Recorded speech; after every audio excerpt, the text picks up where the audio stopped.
मैं धीरज कुमार सिंह, प्रवक्ता Hindi, Shri Vishwanath inter college Kalan Sultanpur के इस यूट्यूब चैनल पर आपका हार्दिक स्वागत करता हूं। कक्षा 11 एवं 12 सामान्य हिंदी के पाठ्यक्रम के अंतर्गत 4 संधियों में से हम लोगों ने पूर्व में दीर्घ संधि और गुण संधि पर चर्चा किया था। उसी क्रम में तीसरी संधि आज यण संधि के विषय में हम लोग चर्चा करते हैं। यण संधि का जो सूत्र है वह है इको यणचि। इको यणचि, इस सूत्र में 3 पद हैं और ये तीनों पदों को यदि अलग किया जाए तो पहला पद है इक, दूसरा पद है यण और तीसरा पद है अच। इक यण अच। सवाल यह है कि इक क्या है। इक एक प्रत्याहार है। यह प्रत्याहार कहाँ से मिला? यह माहेश्वर सूत्र के अंतर्गत, जो 14 माहेश्वर सूत्र जिसकी चर्चा हम पूर्व में भी कर चुके हैं, वहाँ मिला। तो इसमें 2 पद हैं। एक प्रथम अक्षर है ई और द्वितीय अक्षर है क। तो माहेश्वर सूत्र के अंतर्गत जब हम पढ़ते हैं अ ई उ ड़ री री क ए ओं ग आई औ च, तो इक कह देने से पहला पद ई और अगला पद क, ई से लेकर के क तक के बीच में जितने अक्षर आए, इन सारे अक्षरों का बोध मात्र इक कह देने से हो जाता है।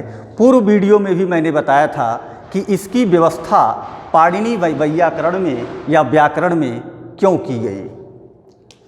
अब उसी क्रम में जब हम इक कहते हैं तो ई उ ड़ री ली क, ये 6 अक्षरों का ज्ञान होता है।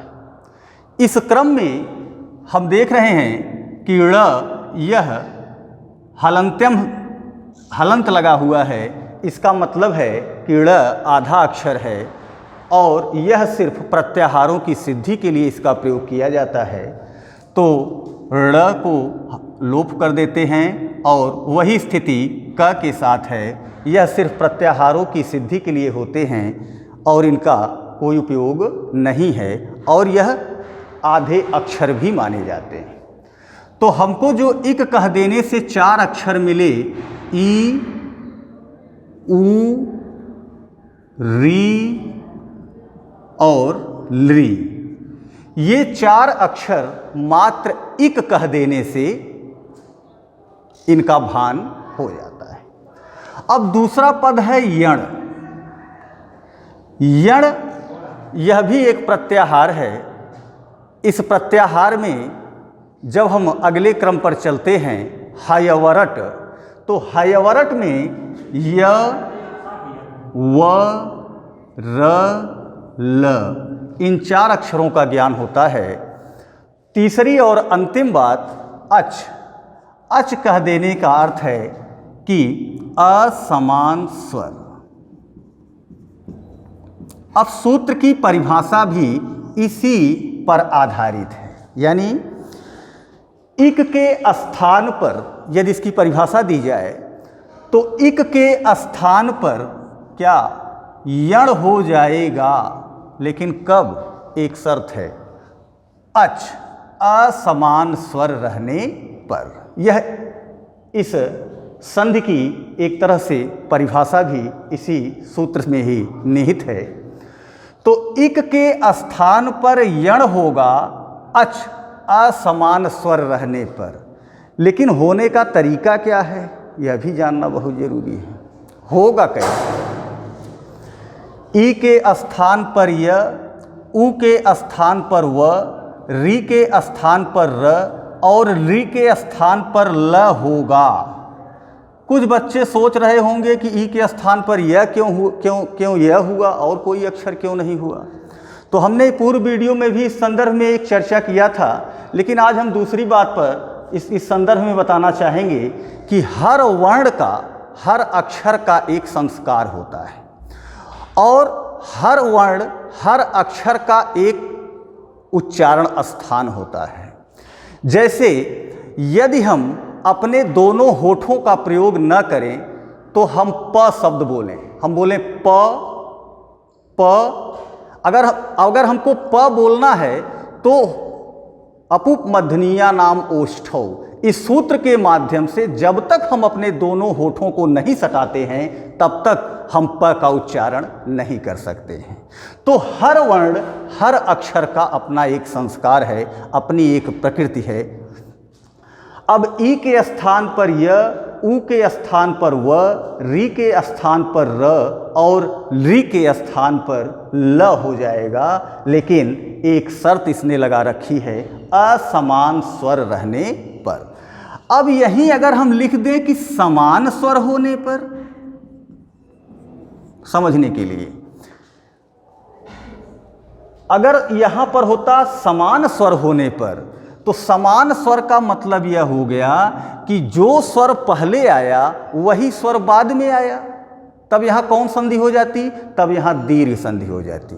लेकिन इसने दीर्घ संधि को रोकते हुए बताया कि यदि ई आएगा तो अगले अक्षर में ई नहीं आएगा, यदि ऊ आएगा तो अगले जो अक्षर का प्रथम पद होगा उसमें ऊ नहीं आएगा, री आएगा प्रथम पद के अंतिम अक्षर के रूप में तो वहाँ अगले पद में फिर री नहीं आएगा। इसको हम कुछ उदाहरण के माध्यम से देखते हैं। तो ई जो है वह स्थानीय है और इसके स्थान पर य व रल ये आदेश है। स्थानीय और आदेश, स्थानीय का अर्थ है कि ये स्थान है, अभी उदाहरण में हम लोग समझेंगे इस तथ्य को। ये स्थान हैं, इन्हीं स्थानों पर ये आदेश होंगे और आदेश हमेशा शत्रुवत होता है। शत्रुवत का तात्पर्य क्या है? वह शत्रु की तरह आता है, यानी ई को पूरी तरह से हटा करके यह बैठे आएगा, ऊ को पूरी तरह से हटा करके वह आएगा, री को पूरी तरह से हटा के र आएगा। यानी इनको पूरी तरह से, इस वर्ण को पूरी तरह से हटाने के बाद ही वह आदेश जो य व र ल का है वह आता है। इस तथ्य को हम कुछ उदाहरण के माध्यम से देख सकते हैं। जैसे शब्द है इत्यादि,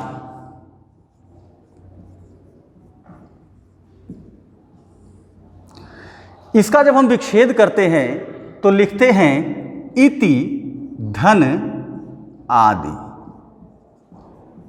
इसको हमने पूर्व वीडियो में भी बताया था, विच्छेद उन्हीं पदों का होता है जिनके दोनों पदों का कोई ना कोई अर्थ होता हो।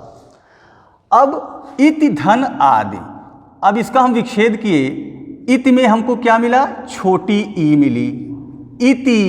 इति जब हम कहते हैं तो यहाँ ई मिला अंतिम पद, और आगे क्या है? आदि का आ है।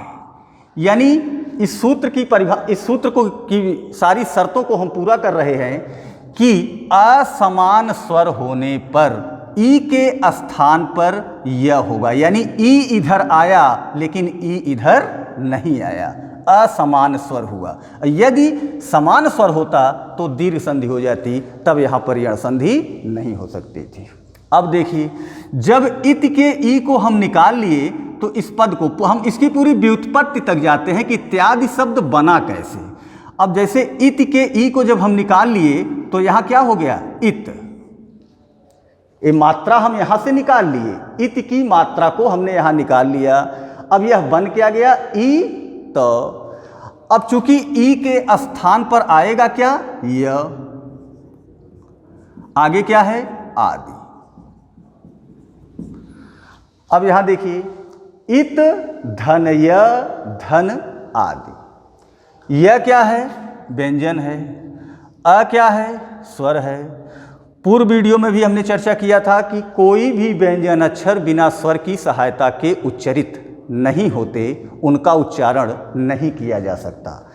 तो य के पास अ को आना पड़ा। क्यों? क्योंकि जब तक अ स्वर य व्यंजन में नहीं मिलेगा तब तक इस य का उच्चारण नहीं होगा। तो जब यह आया तो अपनी पूरी मात्रा के साथ आया, आदि है। अब इसको यदि हम मिलाते हैं तो लिखते हैं इत्यादि। इसी तरह से दूसरे भी उदाहरण हैं, और भी उदाहरण, जैसे शब्द है मध्वरी।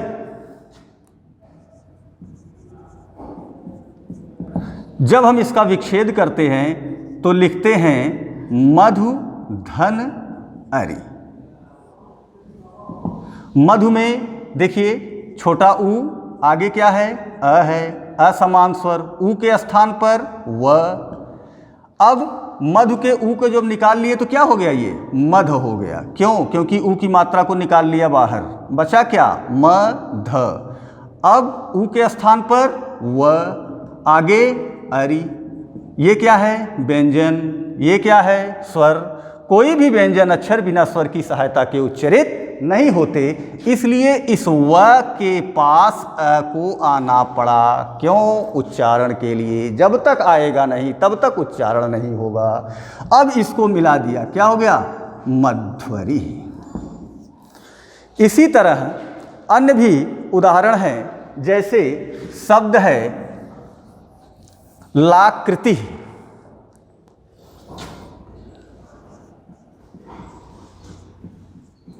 जब इसका हम विच्छेद करते हैं तो लिखते हैं लृ धन आकृति।